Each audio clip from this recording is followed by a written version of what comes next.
trips. It's a very territorial industry. So you got to have a place to set down your traps once you have a license. But it might take up to 20-something years to get your license, depending on what zone. If you're trying to get a license in the city of Portland, it's going to take a very long time. It will probably take decades, because at this point, Portland Harbor is trying to phase out how many lobster licenses are given out, so it's a lot harder to get licenses here at this time. Other zones are different, but definitely can be pretty challenging and pretty territorial.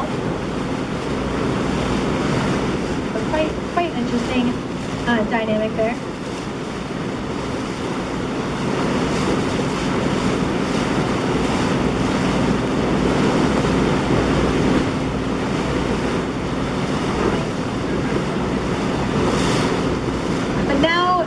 It's interesting that lobster have become such a delicacy, and that's one of the reasons that the industry is so successful, because people want lobster. There's a market for it. But that wasn't always the case. Lobster used to be nicknamed the mud roach.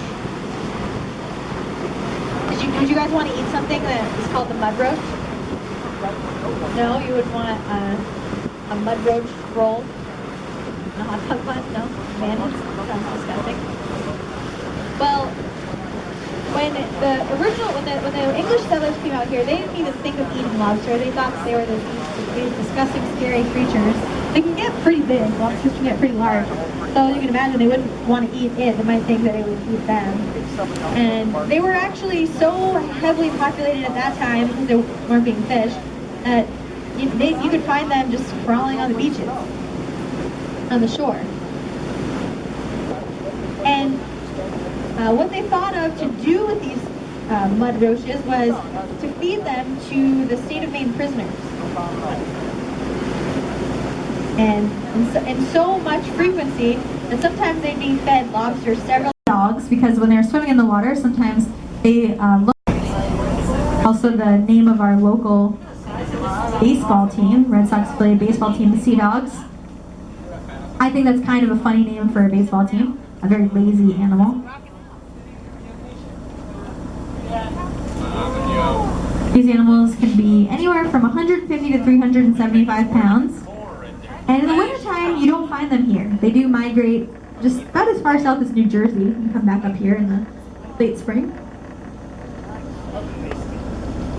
And they haul themselves out like this for two reasons. One, because they feel safer. The biggest predator to harbor seals are sharks.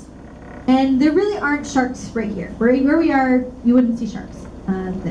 We're not far enough out to shore, out to sea. Like deeper waters. But also, it conserves a lot of energy. Life of a harbor seal is all about exerting the least amount of physical energy possible. Eat as much as you can, exercise as little.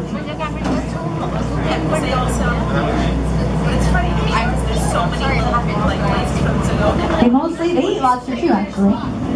And they also eat other small fish and other crustaceans. The birds that are there, those are cormorants. Some historical significance for this city as well.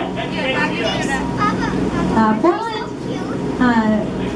has some interesting history in regards to a law that prohibited the manufacturing, distribution, and sale of alcohol.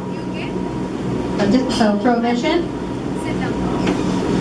A very unpopular mayor in Portland, Mayor Dow, he enacted prohibition about 70 years before the rest of the country.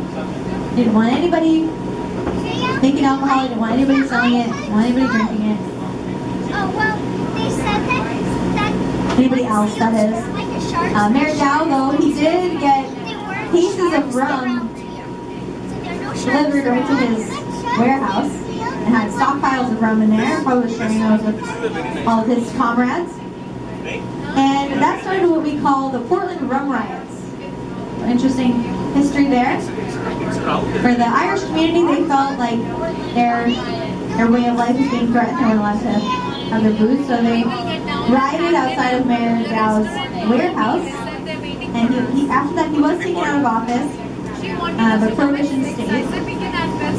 Prior to all that, Portland was a place where a lot of rum was distilled. Portland rum was really popular.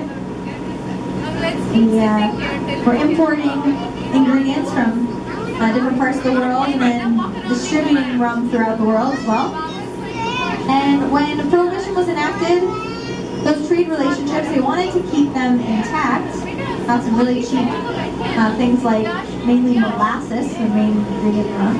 So the Burnham and Morrill families, they wanted to do something with that, try to make another industry that would work and that would be Portland's new thing.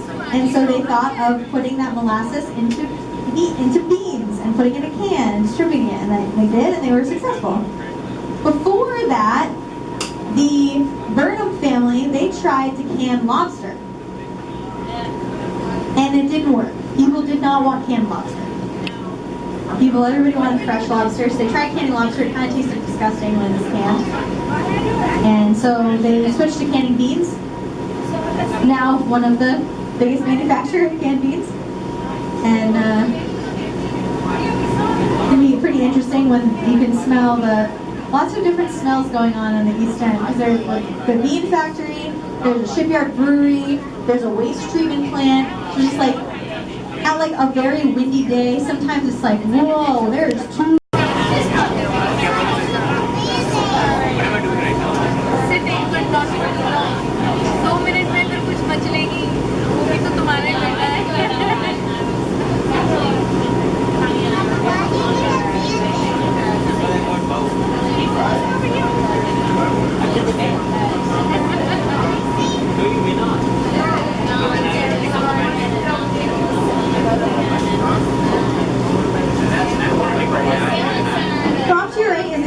Promenade of the city of Portland. Very nice park. It was designed by the son and stepson of Frederick Law Olmsted, who were referred to as the Olmsted brothers. Pretty easy to get to from downtown, and there's a